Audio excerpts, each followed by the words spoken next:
Hello, welcome to all of you in today's lecture. Let's start ionic equilibrium introductory part आणि बराचसा त्याचा भाग आपण बघितला.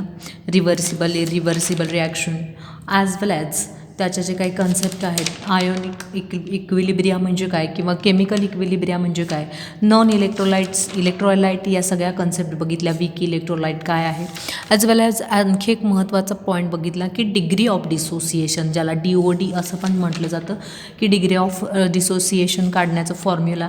आणि ॲसिड अँड बेसेस हा थोडासा पार्ट आपण बघितला होता.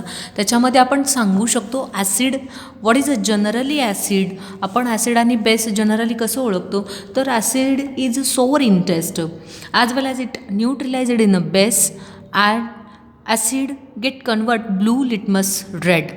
आणि बेस काय सांगतो आपण की base is that it is a bitter in a taste as well as it neutralize to acid, then red litmus convert into blue color. It is a soapy in a test, it is a soapy in a touch. या simple अशा common कॅरेक्टरवरून आपण काय करतो की acid आणि base ठरवतो. पण actually now in this chapter 3 main concept for acid किंवा बेस ह्या डिफाईन करायच्या आहेत. That is none of the other. बघा, Arrhenius concept, Bronsted Lowry concept, Lewis, that is a 3 main concept for the acid and base जे काही confirm करण्यासाठी आहेत ते आपण बघूया. These are the modern concept for definite or classify acid or a base. बघा, ह्या ज्या तिन्ही आहेत त्या मॉडर्न कन्सेप्ट आहेत फॉर क्लासिफाय द ॲसिड और base. Is that clear? Then first one, Arrhenius concept. What is a Arrhenius concept? अरेनियसच्या कन्सेप्टनुसार ॲसिड म्हणजे काय. So let's see. Hydrogen containing substance which are dissolved in water that gives H plus ion as acid. बघा, hydrogen containing substance.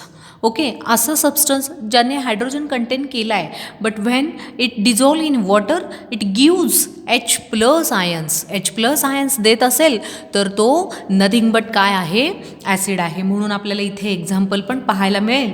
काय आहे example? HCl when dissolve it gives H plus plus Cl minus. Here is what is a here give H plus. अशी बरीचशी examples आपल्याला पाहायला मिळतील.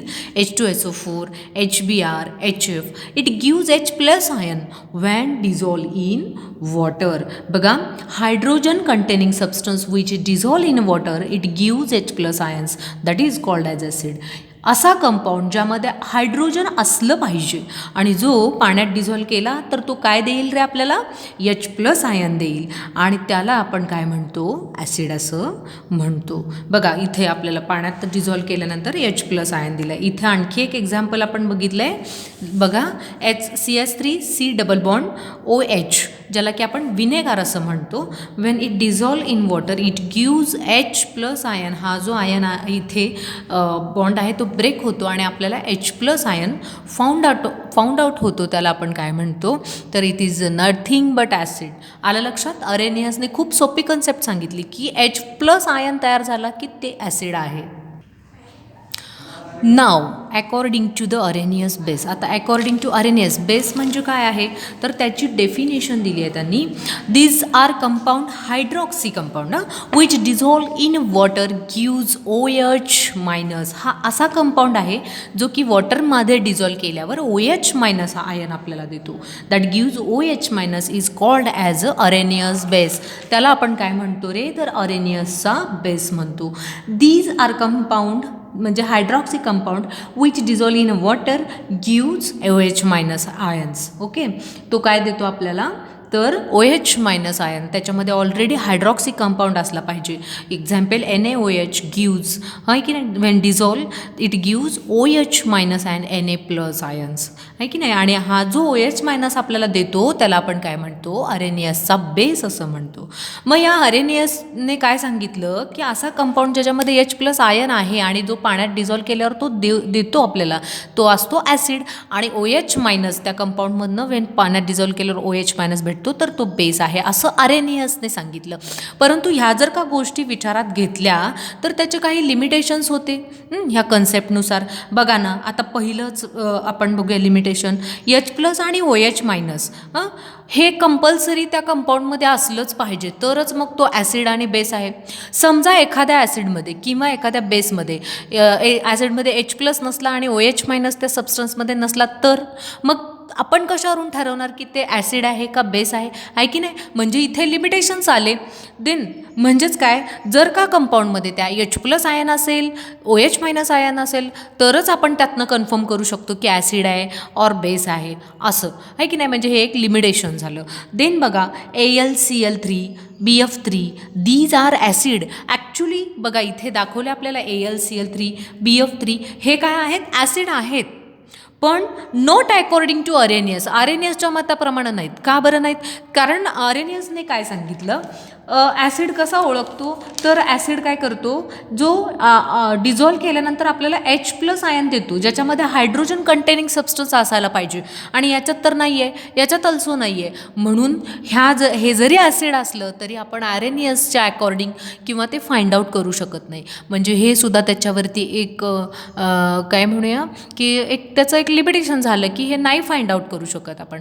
Third one काय सांगितलं, in water having H+ ion react with H2 then gives H3O+, म्हणजे ज्याला आपण हायड्रोनियम आयन असं म्हणतो, बट इट नॉट ॲसिड. बघा हायड्रोजनमध्ये वॉटरमध्ये काय आहे, H+ आयन आहे, तो काय करतो जेव्हा H2O सोबत रिॲक्ट होतो, तर according to Lewis then it gives H3O+, hydronium ion देतो, but it is a not acid, पण ते ॲसिड नाही असं. म्हणजे अशा प्रकारचे लिमिटेशनसुद्धा अरेनियसने आपल्याला सांगितले, किंवा अरेनियसच्या कन्सेप्टला असे लिमिटेशन येतात.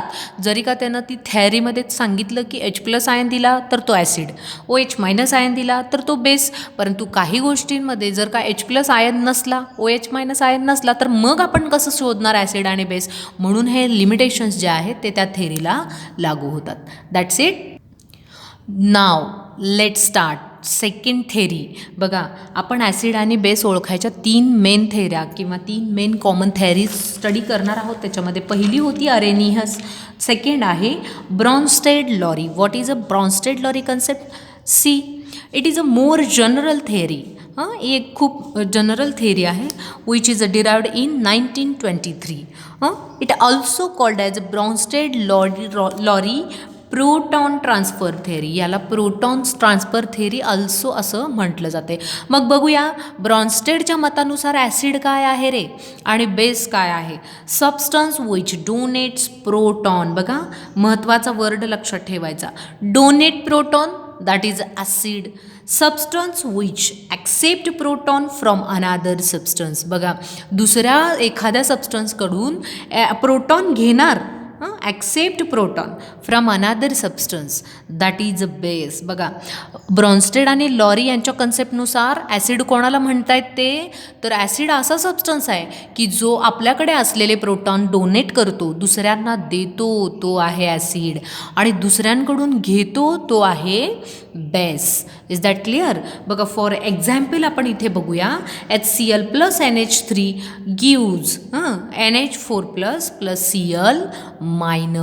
नाव बघा NH3 काय झाला, कन्वर्ट इन NH4 +4, आणि HCl कशामध्ये कन्वर्ट झाला, Cl-. मग आता याच्यामध्ये HCl is a acid. HCl काय आहे रे, ॲसिड आहे, आणि NH3 काय आहे तर बेस आहे. मग HCl काय करतो, HClने काय केलं तर त्याने प्रोटॉन दिला, आणि NH3ने काय केलं, प्रोटॉन घेतला, म्हणून NH4+ आपल्याला प्रिपेअर झाला. म्हणून बघा this is a acid which donate proton and this is a base which accept proton. Is that clear? According to Lowry Bronsted, बघा त्यांच्या थेअरीनुसार आणखी काय सांगितलं, product are again acid or base. बघा प्रोडक्ट अगेन ॲसिड आणि base असू शकतो. This is a important characteristics of this concept. बघा ना आता हा ॲसिड जो की याने काय केला देऊ शकतो, म्हणजे याने दिला तर सपोज हो आणखी ॲसिड बनणार आणि हा घेणार म्हणजे आणखी बेस बनणार. आलं लक्षात? म्हणजे म्हणून सांगितलं according to Lowry Bronsted product are again acid और बेस. प्रोडक्ट जे असतात ते ॲसिड आणि बेस असतात. याने काय केला दिला तर HCl प्रिपेअर होईल आणि याने जर का NH3 याला दिला तर आपण त्याला ॲसिड म्हणू आणि हा घेणार म्हणजे त्याला बेस म्हणू, आहे की नाही. प्रोडक्टसुद्धा म्हणून कॉन्ज्युगेट ॲसिड बेस पेअर आपल्याला विचारलं जातं. मग बघूया काय आहे कॉन्ज्युगेट ॲसिड बेस. HCl जे आहे ते कन्वर्ट इन टू Cl- आणि Cl against convert into HCl. बघा आता याच्यातून काय करू शकेल, हा H घेऊ शकेल, आहे की नाही. मे बी पाहिजे ह्याला वाटलं मला हवा आहे, हा H घेणार पुन्हा HCl तयार होणार. हा NH4 त्यावेळी काय करणार, हा H दिल्यानंतर हा काय तयार होणार NH3. म्हणजे काय तर ह्याला म्हटलं जातं कॉन्ज्युगेट ॲसिड बेस पेयर, आहे की नाही. Against convert into base, against convert into acid also. That is clear. मग आपण याची डेफिनेशन काय सांगणार रे. बघा pair which is a form from other just by transfer of proton which is a differ from proton. अशी pair एकमेकांना transfer केल्यामुळं, प्रोटॉन ट्रान्सफर केल्यामुळं तयार होते, त्यालाच कॉन्ज्युगेट ॲसिड बेस पेअर असं म्हटलं जातं. आपल्याला एक्झामला क्वेश्चन विचारला जातो, फाइंड आउट किंवा identify the conjugate acid base pair. अशी पेअर शोधा की कॉन्ज्युगेट ॲसिड बेस पेअर म्हणजे त्यांच्यातली कोणती ॲसिडची पेअर आहे, कोणती बेसची. बघा इथे पण एक्झाम्पल आहे HCl + H2O. HCl हा ॲसिड आहे, बेस काय आहे तर H2O आहे.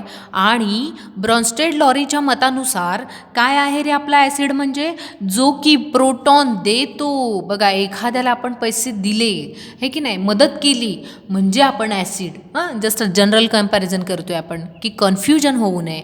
आणि H2O म्हणजे काय, जो दुसऱ्यांकडून कर्ज घेतो, म्हणजे दॅट इज अ बेस. कोणाच्या मतानुसार रे तर ब्रॉन्स्टेड आणि लॉरी यांच्या मतानुसार. मग बघा ह्या HClनं काय दिलं, याला एक H देऊन टाकला आणि Cl- प्रिपेअर झाला म्हणजे तो बेस होता. आता हा Cl याला वाटलं तर तो पण घेऊ शकतो, म्हणजे तो पुन्हा काय होऊ शकतो रे. बघा अगोदर काय होता, हा Cl- बेस होता. मग जर का याच्याकडून HCl जो आहे तो पहिल्यांदा काय होता, ॲसिड होता. का, कारण त्यानं दिला आणि हा Cl- बेस तयार झाला. H2O काय होता रे आधी तर बेस होता, तर नंतर त्याने घेतला म्हणजेच काय, आता हा जो इथे प्रिपेअर झालेला हायड्रोनियम आयन आहे तो H1 याला देऊ शकतो म्हणजे पुन्हा तो ॲसिड झाला, आहे की नाही. म्हणजेच याला काय म्हटलं गेले तर कॉन्ज्युगेट बेस पेयर. तर पहिली पेयर कोणती असणार आहे आपली HCl आणि Cl- ची. And second one is this H2O आणि H3O+, म्हणजे ज्याला आपण हायड्रोनियम आयन असं म्हणतो.